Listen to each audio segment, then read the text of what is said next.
கடந்த சில நாட்களாக நம்ம சேனல்ல வீடியோ கொஞ்சம் டிலேயாக வரதுக்காகவும் இல்லை 1-2 நாள் மிஸ் ஆகி வரதுக்கும் ஒரே ஒரு ஆள் தான் காரணம். அந்த எதுக்கால நிற்கிற அந்த கேமராமேன் தான் காரணம். ஆடி மாதம் ஆரம்பிச்சது ஒரு கோயில் விடுறது கிடையாது. எல்லா கோயிலையும் போயிட்டு நடன நாட்டிய நிகழ்ச்சி பார்த்துக்கிட்டு இருக்கிறாரு. நேற்றுக்கு தலைவர் ஃபுல்லாக வரவே இல்லை.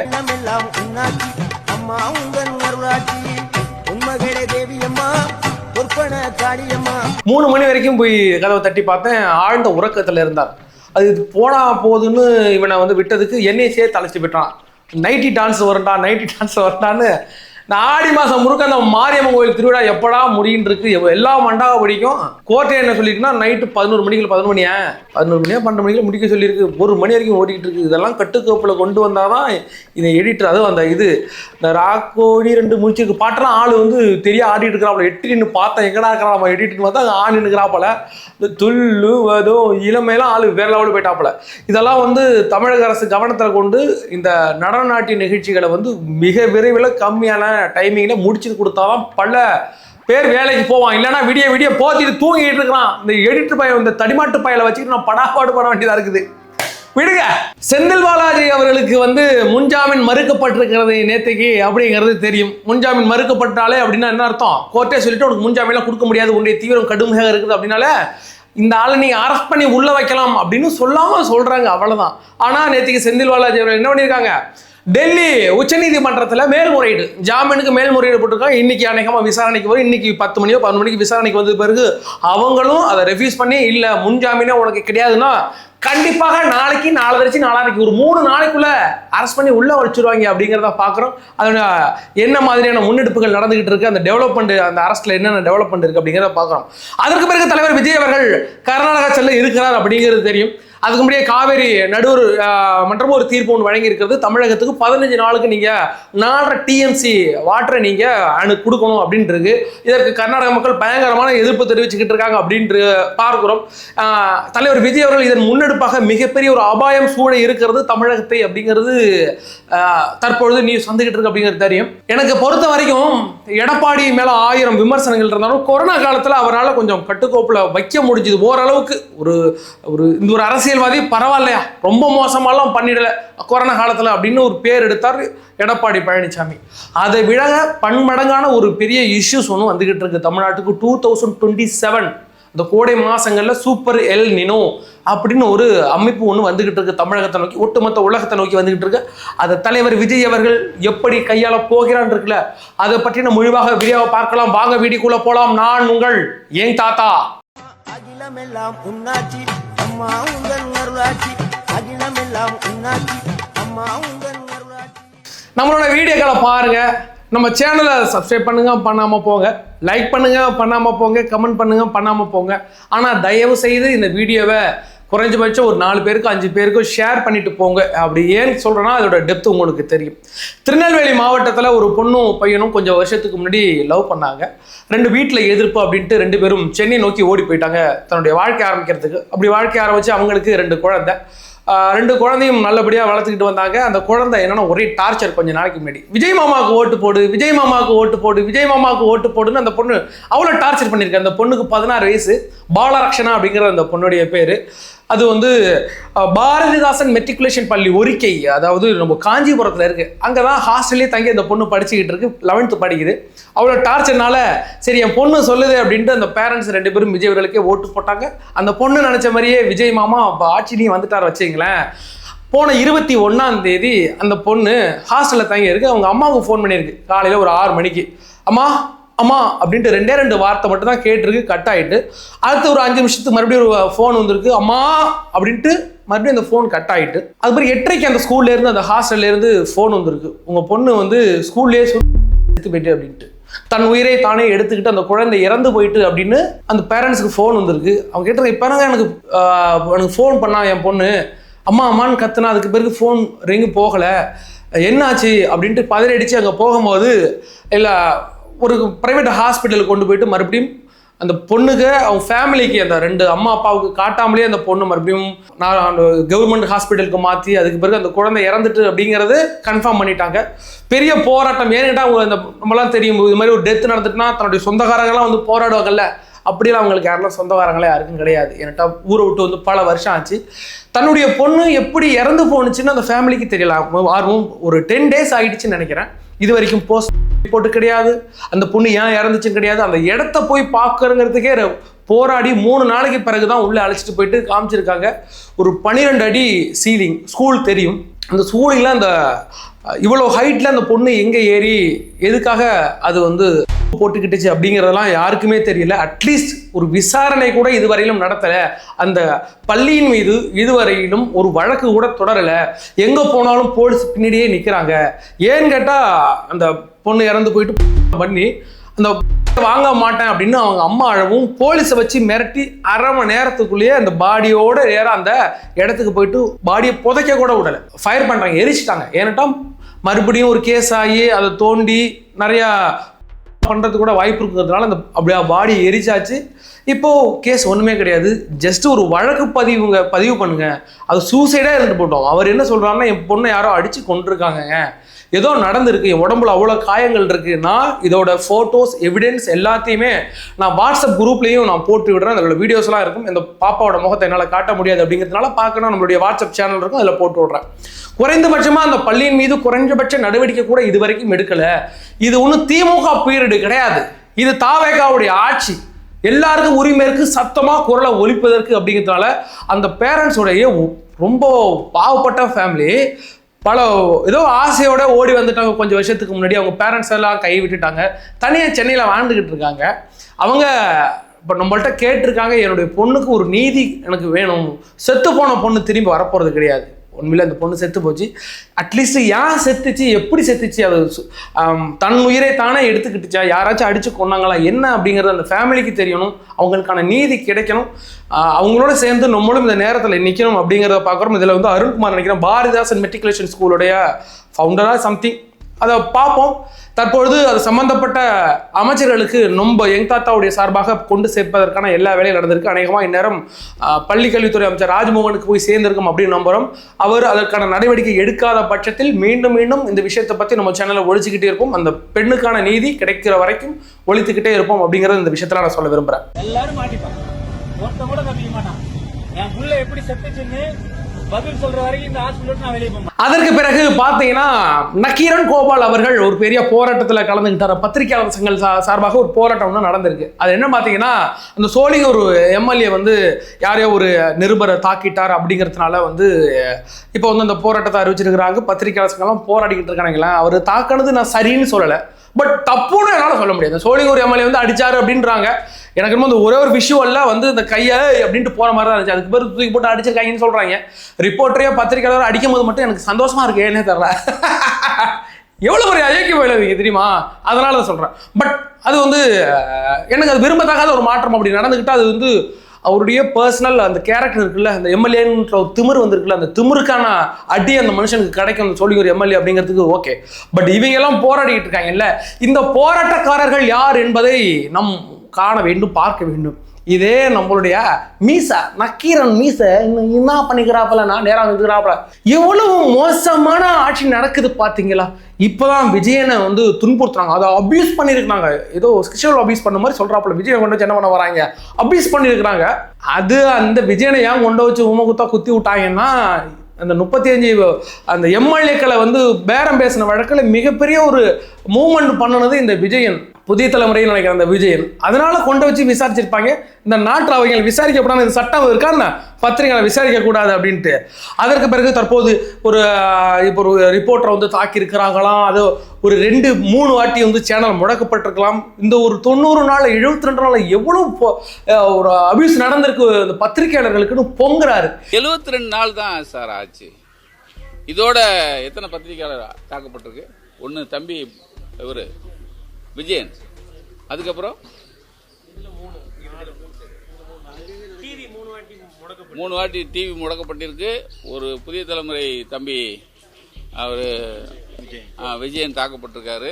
விஜயன் தாக்கப்படல, ஹராஸ். அந்த ஹராஸ்மெண்ட் பாத்தீங்கன்னா இதே பொங்கலை, இதை மீச டென்ஷன் ஆகுறியா மீச, இதை மீச கரூர் எம்எல்ஏ பழனியாண்டி கொண்டு வச்சு கதிரவன் நினைக்கிறேன் News24/7 ரிப்போர்ட்டரை கொண்டு வச்சு நேரடியாக அவரே தாக்குற அந்த பழனியாண்டியே தாக்குன மாதிரியான வீடியோக்கள் வந்துச்சுல்ல, அன்னைக்கு இந்த மீசை எங்க போனாப்புல? அதற்கு பிறகு இந்த காரைக்குடியில் இந்த எலெக்ஷன் டைம்ல ஒரு டிபேட் ஒன்று வச்சிருந்தாங்க மக்கள் மத்தியில். அப்போ வந்து திமுகவுடைய ஆட்கள்லாம் சேர்ந்து அடிச்சாங்க தெரியுமா, அந்த கரூரில் உள்ள குரூப், இந்த காரைக்குடியில் உள்ள குரூப்பெல்லாம் சேர்ந்து அடிச்சாங்க. அதில் நம்ம காட்டுவோம் இடுமானம் கார்த்தி கூட 2-4 சாத்தி விட்டாங்கல்ல. அதில் வந்து பார்த்தீங்கன்னா ராஜேஷ் அப்படின்ற ரிப்போர்ட்டுக்கு மண்டில் அடிப்பட்டு ரத்தம் வழியை அழைச்சிட்டு போனாங்களே. அதுக்கு பிறகு பார்த்தீங்கன்னா அந்த சதாம் ஹுசைன் அப்படின்ற அந்த டிவி ரிப்போர்ட்டரையும் போட்டு அடிச்சாங்க. அன்னைக்கெல்லாம் எங்கேயா போனீங்க? இவ்வளோ பத்திரிகையாளர் தாக்கப்பட்டிருக்கிறாங்க. அதற்கு பிறகு ஈரோடு இடைத்தேர்தலில் இந்த பட்டி மெத்தடில் வச்சு இந்த மக்களை உள்ள அடைச்சி வச்சு பேசிக்கிட்டு இருந்தாங்க. ஓட்டு போகிறதுக்கு அடைச்சி வச்சிருந்தாப்பல நம்மளுடைய செந்தில் பாலாஜி. அப்போ ஒரு ரிப்போர்ட்டர் உள்ள போயிட்டான்னு ரிப்போர்ட்டை அடிச்சே அனுப்பி விட்டாங்க. அதுக்கான எல்லா எவிடன்ஸும் இருந்துச்சு. அப்போலாம் இந்த மாதிரி பத்திரிகையாளர் ஏன் கண்டனம் தெரிவிக்கல? திடீர்னு இப்போ ரோசம் பொத்துக்கிட்டு வருது. இப்படி திமுக ஆட்சியில் வந்து இத்தனை பத்திரிகையாளர் தாக்கப்பட்ட போதெல்லாம் இந்த பத்திரிகையாளர் சங்கமும் இந்த மீசையும் இவ்வளோ அமைதியாக இருந்த மீசைகள் தற்பொழுது இப்போ வந்து இதை மாதிரி பத்திரிகையாளர் யாரோ 2-3 பேர் மியூசிக் பிஹேவியர் பண்ணிட்டாங்கவும், ஐயோ பத்திரிகை சுதந்திரம் பாதிக்கப்படுதுங்க, பத்திரிகை சுதந்திரத்தை முடக்கிறாங்கன்னு இன்னைக்கு தாண்டவம் ஆடிக்கிட்டு இருக்காங்க. இவங்களுடைய முகமெல்லாம் வெளுத்து போயிருக்கிறது. இவங்கெல்லாம் யார் அப்படிங்கிறது முகத்திரை கிழிக்கப்பட்டுக்கிட்டு இருக்கு. இந்த தாவேகா ஆட்சியில திமுக எம்எல்ஏக்களோ திமுகவுடைய முன்னாள் அமைச்சர்களோ அப்படி இல்லைன்னா பத்திரிகையாளர்களோ தாக்கப்பட்டாலோ யாரும் எதுவும் பண்ணாங்க, பார்த்துட்டு ரசிச்சுக்கிட்டு இருங்க. அப்படி சந்தோஷமா இருக்கா? உங்களுக்கு என்ன பிரச்சனை? ஏன் கேட்டா இதே திமுக ஆட்சி காலத்தில் இவங்க ஆடின கொட்டம் இருக்குல்ல, இவங்க நடத்தின இந்த தாண்டவம் இருக்குல்ல, அது சாதாரண கிடையாது. இதே பத்திரிகையாளர் இந்த நக்கீரன் கோபாலாம் இன்னைக்கு புதுசா வெளில வர, அன்னைக்கு திமுக ஆட்சி காலத்தில் இத்தனை வன்கொடுமை நடந்துச்சு, இத்தனை அநியாயம் நடந்துச்சு, ஒரே ஒரு வீடியோ போடணுமே, இந்த கையை முறுக்கிக்கிட்டு இப்படி போடும் அப்படி இல்லை, அட்லீஸ்ட் போடு. இப்போ வந்து யாரு நம்மளுடைய அபியூஸ் பண்ணி கெட்ட வார்த்தையில் ஒருத்தர் பேசிட்டு இருப்பாள், அவர் பேருன்னு ஆபாச பேச்சாளர் முக்தாரா கைது பண்ணதுக்கு இந்த மனுஷன் வந்து பத்திரிகையாளர்கள் வந்து அபியூஸ் பண்றீங்க, அரெஸ்ட் பண்ணிட்டீங்கன்னு வீடியோ போடுறோம். அந்த அளவுக்கு தான் இருக்கணும். இவர்கள் உண்மை முகமெல்லாம் வெளுத்து விட்டது. அதனால பெருசா இதை பற்றி இதெல்லாம் வந்து கவலைப்பட தேவையில்லை அப்படின்னு தான் பார்க்குறேன். அதற்கு பிறகு பார்க்க போறோம் என்னன்னா வந்து தமிழகத்துக்கு வந்து கொரோனாவை போலவே அதை விட தாண்டியோ மிகப்பெரிய ஒரு ஆபத்து நோக்கி வந்துகிட்டு இருக்கு. அது தற்பொழுதே தொடங்கிவிட்டு 2027 மே மாசத்துல அது உக்கிரமா இருக்கும். அது எப்படி இந்த உலக நாடுகள் கையாள போகிறது, தலைவர் விஜய் அவர்கள் தமிழகத்தில் அதை எப்படி கையாள போகிறார் அப்படிங்கிறது ஒரு $1 மில்லியன் கொஸ்டினா இருக்கு. இதுல இருந்து மட்டும் அந்த மனுஷன் நம்மளை காப்பாத்தி விட்டா போலன்னா நீ வேற லெவல் தலைவா அப்படின்னு நம்மளே இந்த ஊர் உலகமே சொல்ற அளவுக்கு அந்த விஷயம் இருக்கும் அப்படிங்கிறத பார்க்குறோம். அதற்கு முன்னாடி இந்த காவேரி இஷ்யூவை பார்த்துட்டு வந்துடும். இந்த காவேரி மேலாண்மை வாரியம் தற்போது 4.5 TMC தண்ணீரை தமிழகத்துக்கு திறந்து விட சொல்லி கர்நாடகாவுக்கு தற்பொழுது இப்போ உத்தரவு போட்டிருக்கு. ஆனால் கர்நாடக அமைப்புகள் இப்போ என்ன பண்ணுறாங்கன்னா, இல்லை தண்ணீர் கொடுக்கக்கூடாது அப்படின்னு பெரிய அளவில் போராட்டம் பண்ணிட்டு இருக்காங்க. தலைவர் விஜயோடைய போஸ்டரை கிழிக்கிறது, அது அவங்களுடைய பொலிட்டிக்கலாக சூப்பராக பண்ண ஆரம்பிச்சிட்டாங்க. இப்போ தலைவர் விஜய் அவர்கள் இந்த நேரத்தில் அங்கே போகிறார் அப்படிங்கிற பட்சத்தில் இது இன்னும் மிக தீவிரம் அடைந்துகிட்டு இருக்கிறது. அவர் விஜய் அவர்களுக்கான எதிர்ப்பு அங்கே இருக்கு அப்படிங்கிறது இருந்தாலும் தலைவர் விஜய் அவர்கள் முதல் முறையாக எப்படி சொல்லணும்னா பல தலைவர்கள் இதை நிராகரித்தது. இது வந்து எம்ஜிஆர் அவர்களோ அப்படி இல்லைன்னா பார்த்தீங்கன்னா ஜெயலலிதாவோ கருணாநிதியோ எடப்பாடியோ யாரும் நேரடியாக அந்த போய் அதோட இந்த விஷயத்தை பற்றி பேசினது கிடையாது. முதல் முறையாக தலைவர் விஜய் அவர்கள் ஒரு முன்னெடுப்பு ஒன்று எடுக்கிறார். அங்கே போயிட்டு பார்க்குறேன், நான் போய் பேசினேன், ஏன்னா ஹெலிகாப்டரில் அந்த ஏரியாக்களை அந்த மேகதாது அடையை நான் சுற்றி பார்க்கணும், அங்கே என்ன நடக்குது அப்படிங்கிறத பார்க்கணும்னு விஜய் அவர்கள் விரும்புகிறார். நேரடியாக அந்த களத்துக்கு போகிறார். அவருக்குன்னு அங்கே ஹெலிகாப்டர் ரெடி ஆகிட்டு இருக்கு. அதுக்கு பிறகு அந்த ஏரியாக்கெல்லாம் எவ்வளோ சீரும் சிறப்புமாக கர்நாடக அரசு தயார் பண்ணிட்டு இருக்கு தலைவர் விஜய் அவர்களுக்காக. சிவகுமார் கூட, முதலமைச்சர் சிவகுமார் கூட சொல்றாரு, அந்த ஒரு தலைவர் வருகிறார், அவரை வரவேற்பது நம்மளுடைய கடமை அப்படிங்கிறத சொல்லியிருக்கிறார். அதனால பாதுகாப்புல எந்த இஷ்யூஸ் இல்லை. பட் தலைவர் விஜய் அவர்கள் நேரடியாக அங்கே போய் பார்த்துட்டு அங்கே என்ன இஷ்யூஸ் இருக்கு அப்படின்ட்டு அங்கே உள்ள நீர்த்துறை அமைச்சராக இருக்கட்டும், நம்மளுடைய அமைச்சர் எல்லாம் போயிட்டு பேசிட்டு இதற்கு ஒரு சூப்பரான 2 மாநிலத்திற்கும் எந்த ஒரு பிரச்சனையும் வராத அளவுக்கு நாங்கள் ஒரு தீர்வு காண போகிறோம் அப்படின்னு தமிழ்நாடு அரசு தரப்பாகவும் இருந்தாலும் சரி, கர்நாடக அரசு அவங்களுமே சொல்றாங்க 2 மாநிலத்துக்கு பிரச்சனை வராம தாங்க பார்க்கணும் அப்படிங்கிறது ரொம்ப தீவிரமா சொல்றாங்க. இந்த இஷ்யூஸ்கள் எப்படி வருது, இந்த பிரச்சனைகள் எப்படி வருது அப்படிங்கிறத பார்க்குறோம். ஏன் கேட்டீங்கன்னா தற்பொழுது தமிழகத்தில் ஒரு வறட்சி நிலவிக்கிட்டு இருக்கு அப்படிங்கிறது உங்களுக்கு இப்போ உணர ஆரம்பிச்சிருப்பீங்க. ஏன் கேட்டீங்கன்னா இதே வறட்சி உலக நாடுகள் பல இடங்கள் ஆசிய கண்டங்கள் முழுக்க தற்பொழுது பரவிக்கிட்டு இருக்குங்களா. இப்போ அந்த நீர் இப்போ கொஞ்சம் நீர் தான் இருக்கு. அவங்களுக்கும் இதே எல் நினோ, சூப்பர் எல் நினோடைய தாக்கம் என்னன்னு அவங்களுக்கு தெரிஞ்சு, உலக நாடுகளுக்கே தெரியும்னா அவங்களுக்கு தெரிஞ்சிருக்கும். அதையும் அவங்க கருத்தில் கொள்றாங்க. இப்போ அந்த தண்ணீர் இப்போ வந்துடுது. சரி, இன்னும் ஒரு 3 மாசம் கழிச்சு நமக்கு மழையே இல்லாமல் போயிடும்ல. ஏன்னா இந்த எல்லினோ, சூப்பர் எல்லினோ காரணமாக ஒருவேளை மழையே இல்லாமல் போனுச்சுன்னா இதை விட மிகப்பெரிய வறட்சி தமிழகத்தில் ஆட்டி படைக்கும். அப்போ விவசாயத்துக்கு நீரெல்லாம் போட போகுது. குடிக்கிறதுக்கு தண்ணி கொடுங்க அப்படின்ற கேட்குற நிலைமை இல்லை. இப்போ என்ன கேட்டுட்டு இருக்கோம், எங்கள் விவசாயிகளுக்கு தண்ணி வேணும், எங்கள் விவசாயிகளுக்கு தண்ணி வேணும்னு நம்ம கோரிக்கை விடுக்கிறோம். அப்போ குடிக்கிறதுக்கு தண்ணி என்ன பண்ண போறீங்க அப்படின்னு இந்த நிலை வரும். அது என்ன அப்படிங்கிறத பார்க்க போறோம். அதுதான் super El Nino. Super El Nino அப்படிங்கிறது ஒரு காலநிலை மாற்றம். இது ஒரு வானிலை சம்பந்தமா நடக்குது, பல ஆயிரம் வருடங்களுக்கு ஒரு முறை நடக்கிறது. அது தற்பொழுது நம்ம நோக்கி வந்திருக்கு. சின்ன சின்ன எல் நினோலாம் வந்துட்டு இருக்கோம். சூப்பர் எல் நினோங்கிறது மிகப்பெரிய எல் நினோ. இப்போ சூப்பர் சைக்ளோன் சூப்பர் சைக்ளோன் சொன்னாங்க. சைக்ளோன்னா சாதாரண சைக்ளோன் புயல், சூப்பர் சைக்ளோன்னா அது பெரு புயல் மாறி இருக்கும். அதுதான் சூப்பர் சைக்ளோன் சொல்லுவோம். அதே மாதிரி எல் நினோக்கள் அடிக்கடி வரலாம், 3 வருஷத்துக்கு ஒரு வாட்டி, 4 வருஷத்துக்கு ஒரு வாட்டி. ஆனால் சூப்பர் எல் நினோ அப்படிங்கிறது இதுதான் முதல் முறையாக கிடக்குது. இந்த உலக நாடுகளை வெப்ப மையத்தில் ஆட்கொள்ள பார்க்கிறது அப்படிங்கிறத பார்க்குறோம். சூப்பர் எல் நினோ அப்படின்னா அதான் வெப்ப காற்று கடலை வந்து சூழ்ந்திருக்கும். கடல் மேற்பரப்ப இந்த வெப்ப அலைகளாக சூழ்ந்திருக்கும். அப்படிங்கிற பட்சத்தில் அது வந்து வறண்ட காற்றையே தள்ளிக்கிட்டே இருக்கு. இப்போ நம்ம கடற்கரைக்கு போனோம்னா குழுன்னு காத்தடிக்கும்ல, ஆனால் இதற்கு பிறகு அந்த பக்கம் போனால் வெப்ப காற்றாக அடிச்சுக்கிட்டு இருக்கும். அந்த வெப்ப காற்று பூமிக்குள்ள நம்ம நிலப்பரப்புக்குள்ள வரும்போது இங்கே உள்ள ஈரப்பதமே இல்லாமல் போயிடும். ஈரப்பதம் இருந்தால் தான் மழை வரும் அப்படிங்கிறது தெரியும். காற்றில் ஈரப்பதம் அதிகமாக இருந்தால் சில்லுன்னு காத்தடிக்கும். சில்லுன்னு காற்று நீ சன்னலை சாத்து அப்படிங்கும் போது மழை வரப்போகுது அப்படின்னு அர்த்தம். ஆனால் இப்போ வெறும் வெக்க காற்று அடிக்கும். எல்லா நேரங்களிலும் வெக்க காற்று அடிச்சுக்கிட்டே இருக்கும். மழையே வராது. பூமியை கந்தக பூமியாக மாறிக்கிட்டு இருக்கும். தண்ணி இருக்காது. நீ எத்தனை அடி கீழே நோன்றாலும் தண்ணி வரவே வராது. அப்போது குடிக்கிறதுக்கே தண்ணி இல்லாத மிகப்பெரிய பிரச்சனையை நோக்கி 2027 மே மாதம் அதேமாதிரி ஜனவரி பிப்ரவரி மார்ச் ஏப்ரலே ஸ்டார்ட் ஆகிடும். அப்படியே ஸ்டார்ட் ஆனிச்சுன்னா குடிநீர் ஒவ்வொரு ஊருக்கும் ஒவ்வொரு வீட்டுக்கும் கொண்டு சேர்க்க வேண்டிய மிகப்பெரிய கடமை நம்ம தாவேக ஆட்சிக்கு தலைவர் விஜய் அவர்களுக்கு இருக்கும். தண்ணி எங்கேருந்து கொண்டு சேர்ப்பீங்க? பெரிய பெரிய நதிகள் எல்லாம் வற்றிவிடும். நம்மளுடைய லோக்கலில் நமக்கு வர இந்த கொள்ளிடம் ஆறு, நமக்கு டேம்லேருந்து வர எல்லா ஆறுகள்லையும் தண்ணீர் இல்லாமல் போயிடும்.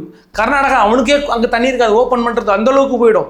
அப்போ இதெல்லாம் தலைவர் விஜய் அவர்கள் கருத்தில் கொண்டு தான் கொஞ்ச நாளைக்கு முன்னாடி அவர் என்ன பண்ணார் அப்படின்னு பார்த்தீங்கன்னா, கடல் நீரை குடிநீராக்கும் திட்டத்தை நேரடியாக போயிட்டு செக் பண்ணார். ஞாபகம் இருக்கா? அப்படியே ஒரு சிங்கு கிட்ட பக்கத்தில் வாங்கி தண்ணி வாங்கி குடிச்சிட்டு இப்படிலாம் அதெல்லாம் உங்களுக்கு ஞாபகம் இருக்குது அப்படின்னு நினைக்கிறேன். அதை தலைவர் விஜய் அவர்கள் முன்னெடுத்திருக்கிறார். அதை இந்த எல் நினோட இந்த இஷ்யூஸ் தெரியுது. அது என்ன நம்மளுக்கு என்ன தாக்கத்தை ஏற்படுத்த போகிறது அப்படிங்கிறது தலைவர் விஜய்களுக்கு தெரியுது. அதனால தான் அந்த கடல் நீரை குடிநீராக்கும் திட்டத்தில் முனைப்பு காட்டுறார் அப்படிங்கிறத பார்க்குறோம். அதற்கு பிறகு தற்பொழுது நேற்றுக்கு ஒரு அறிக்கை ஒன்று வெளியிட்டிருக்கு தமிழ்நாடு அரசு.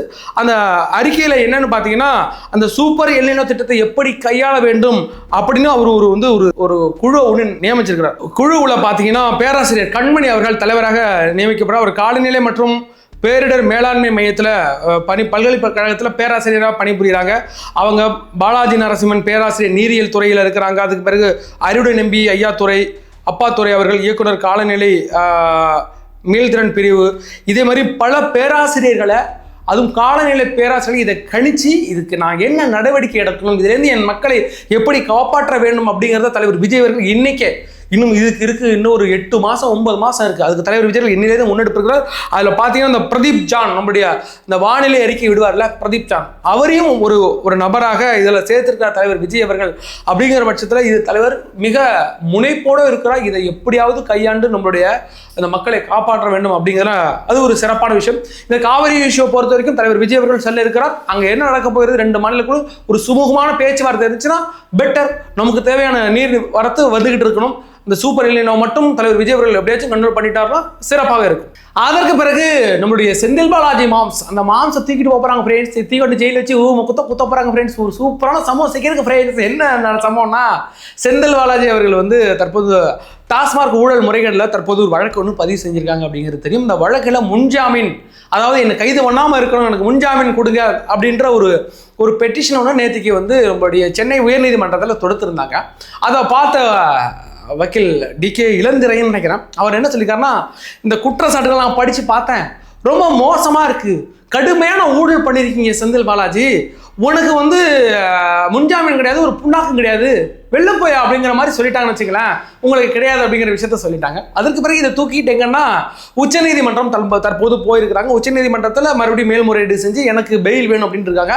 அங்கேயும் நம்மளுடைய ஆட்கள் இருக்கிறாங்க. அவங்க படித்து பார்த்துட்டு வெளில போடா வைக்க பயிலன்னு சொல்லி வெளில அனுப்பிட்டாங்கன்னா நாளைக்கோ நாளை கழிச்சு இன்னும் 2 இல்லை 3 நாட்குள்ளே செந்தில் பாலாஜி கைது செய்யப்படுவார். அதற்குள்ளே அவர் எங்கேயும் வெளில ஓடாமல் பார்த்துக்கணும். காவல்துறை லுக் அவுட் நோட்டீஸ்லாம் விட்டு என்னென்ன ஓடுறமோ அதெல்லாம் விட்டு கரெக்டாக வச்சுக்கிடுங்க.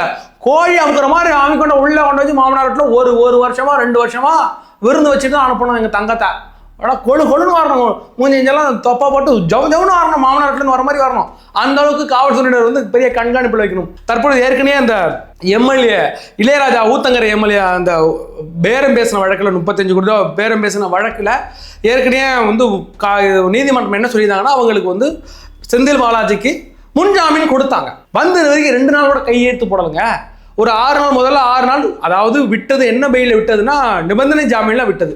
டெய்லி நீங்கள் ஒரு 15 நாள் அங்கே போயிட்டு நீங்கள் கையெழுத்து போடணும், கையெழுத்து போட்டுட்டு அந்த திருவல்லிக்கேணியில் போட்டு கையெழுத்து போடணும்னு சொன்னது. இதுவரையிலும் ஒரே ஒரு நாளில் வந்திருக்கு, ஒரு நாளோ 2 நாளாக வந்திருக்கிறார் மனுஷன், இதுவரையிலும் போகவே இல்லை. அதையும் காவல்துறையினர் எடுத்து இப்போ வந்து மறுபடியும் கோர்ட்டு போயிருக்காங்க. இவர் வந்து இன்னும் நிபந்தனை ஜாமீனில் வந்து கையெழுத்து போடவே இல்லை, அதனால இந்த ஜாமீனை நீங்கள் ரத்து பண்ணுங்க, நாங்கள் அரெஸ்ட் பண்ணிக்கிறோம் அப்படின்றாங்க. அப்போ இதில் அரெஸ்ட் பண்ணப்பட்டா எந்த வழக்கிலனாலும் அரெஸ்ட் பண்ணுவதற்கு எல்லா முகாந்திரமும் இருக்கிறது. இன்னைக்கு வந்து முதல்ல இந்த வழக்கில் நம்மளுடைய டாஸ்மார்க் ஊழல் வழக்கில் தற்பொழுது வந்து முன்ஜாமீன் கிடைக்கல. உச்சநீதிமன்றம் போயிட்டு முன்ஜாமீன் கிடைக்கலன்னா எப்பனாலும் கைது பண்ணலாம். அதற்கு பிறகு போன வழக்கில் இந்த நம்முடைய எம்எல்ஏக்களை பேரம் பேசின வழக்கில் நீ டெய்லி போயிட்டு 15 நாள் கையெழுத்து போடாமல் டபாய்ச்சின்னு இருந்தால் அதுலேயும் ஜாமீன் ரத்து பண்ணி அதுலேயும் கைது பண்ண வாய்ப்பு இருக்கிறது. அப்போ 2 கேஸ் இருக்குது, 2 கேஸில் ஏதாவது ஒரு கேஸில் கைது பண்ணாலும் மறுபடியும் 2 கேஸில் கைது பண்ணி விசாரிக்கலாம் அப்படிங்கிறத பார்க்குறோம். எந்த மூளை முடுக்குக்கு நான் ஒன்று பேசியிருந்தேன், உங்களுக்கு ஞாபகம் இருக்குதா? எங்க சென்னையில் நம்மளுடைய மீட்டப்பில் ஒன்று பேசியிருந்தோம்ல, போட்டுடுவாமா நீயா? ஜாலியா இருக்கும். உங்களை பொறுமையா வச்சு செய்வாரியா? நீ ஊர் விட்டு ஊர் போய் போட்டி போடலாம், கரூர்ல இருந்து நீ கோயம்புத்தூர் போகலாம், நாடு விட்டு நாடு போகலாம், நீ எந்த மூளை முடுக்கல இருந்தாலும் உன்னை தேடி சிபிஐ வரும். அப்படியாக நீ எங்க போனாலும் தப்பிக்க முடியாது. அதாவது இந்த செந்தில் பாலாஜியுடைய அந்த முன்ஜாமீனை அதை கேன்சல் பண்ணார்ல நம்ம இளந்தரையன் ஜட்ஜி இருக்கிறார்ல, அவர் கேன்சல் பண்ணாரு. அதை முன்னாடி படிச்சு பார்த்துட்டு ஆளு டென்ஷன் ஆகிட்டாப்ல, அதனால தான் கேன்சல் பண்ணிட்டாப்ல. அது அந்த கொங்கு பெல்ட் ஏரியாவில் அந்த கோயம்புத்தூர், ஊட்டி, கரூர் அந்த ஏரியாக்களில் ஒரு 857 பாரில் ஒரு 300 பார், 250 300 பார் எந்த ஒரு லைசன்ஸ் இல்லாமல் ஒரு 3 வருஷம் ஓடி இருக்கியா. எந்த லைசன்ஸும் தேவையில்லை. அதில் மட்டுமே 32 கோடி ரூபா நட்டமாயிருக்கு அப்படிங்கிறத கிளியராக காமிச்சாங்க. 32 கோடி ரூபா. அதுபோக பல இடங்களில் அந்த டிரான்ஸ்போர்ட் பண்ணுறதுலேருந்து ஒட்டுமொத்தமாக 100 கோடி ரூபாய்க்கு ஊழல் பண்ண அந்த கேஸில் அந்த முகாந்திரம் எல்லாமே இதில் இருக்குது. இதற்கு முன்னாடியே என்னென்னா, கொஞ்சம் நாளைக்கு முன்னாடி ஒரு 2 வருஷத்துக்கு முன்னாடி இடி உள்ளே போந்து இந்த டாஸ்மார்க் 40,000 கோடி ஊழல் வழக்கில் வந்து நிறைய பேரை வந்து லாக் பண்ணி வச்சுருந்தாங்க. அதில் நண்பர் ரத்தீஷ் அவர்களும், அதுக்கு பிறகு இந்த ஆகாஷ் பாஸ்கர்லாம் லாக் பண்ணி வச்சுருந்தாங்கல்ல. அதில் வந்து இந்த விசாகன் யார், நம்ம ஏற்கனவே இந்த ஸ்கிரீன்ஷாட்லாம் ரிலீஸ் ஆச்சு, அந்த விசாகன் அந்த அப்பொழுது அவர் வந்து இணை இயக்குனராக இருந்தார். அதற்கு பிறகு முன்னாள் மேலாளராக இருந்த துரைமுருகன் ஒருத்தர் இருந்தார். அவங்க எல்லாமே ஒரு ஸ்டேட்மெண்ட்டை யார்கிட்ட கொடுத்தாங்கன்னா ஈடிகிட்ட கொடுத்துருந்தாங்க. இந்த செந்தில் பாலாஜி இதில் எப்படி சம்மந்தப்பட்டிருக்கிறார் ஏன்னு கேட்டு நேரடியாக அந்த அமைச்சர் சம்மந்தப்படலை. ஆனால் இந்த அப்பொழுது செயலாளர்களாக இருந்த அந்த துறையின் செயலாளராக இருந்த இவர்கள், இந்த விசாகன் போன்ற ஆட்கள்லாம் ஒரு பெரிய ஸ்டேட்மெண்ட்டை ஈடிட்ட கொடுத்துட்டு போயிட்டாங்க. இதற்கு செந்தில் பாலாஜி எப்படியெல்லாம் சம்மந்தப்பட்டிருந்தார், ஏன்னா இத்தனை கோடி ரூபாயும் நானா திருடினேன், அந்த அதிகாரிகளை தின்னு சாப்பிட்டாங்க, இது எல்லாத்தையும் நான் எங்கே கொண்டு கொடுத்தேன், ரத்தீஷ்ட கொண்டு கொடுத்தேன், செந்தில் பாலாஜிட்ட கொண்டு கொடுத்தேன், இதன் மூலமாக எங்கே போனது, திமுகவுடைய முதல் ஃபேமிலி இருக்குல்ல அங்கே போனுச்சுங்கிற மேட்ரை இப்படியே துருவி கண்டுபிடிச்சு போகணும். ஏன்னு கேட்டால் செந்தில் பாலாஜி இதில் கைது பண்ணி உள்ளே கொண்டது பிறகு அந்த காசு எங்கே, அந்த பணம் எங்கே போணுச்சு, அந்த பணம் எங்கே போணுச்சுன்னு கேள்விக்கு அந்த பணம் எங்கே தான் போணுச்சுன்னு ஒரு பாயிண்ட்ல வந்து நிற்கும்ல, அன்னைக்கு நம்ம உதயநிதியை கைது பண்ணிக்கலாம். அது வரைக்கும் வெயிட் பண்ணிக்கிட்டு இருக்க.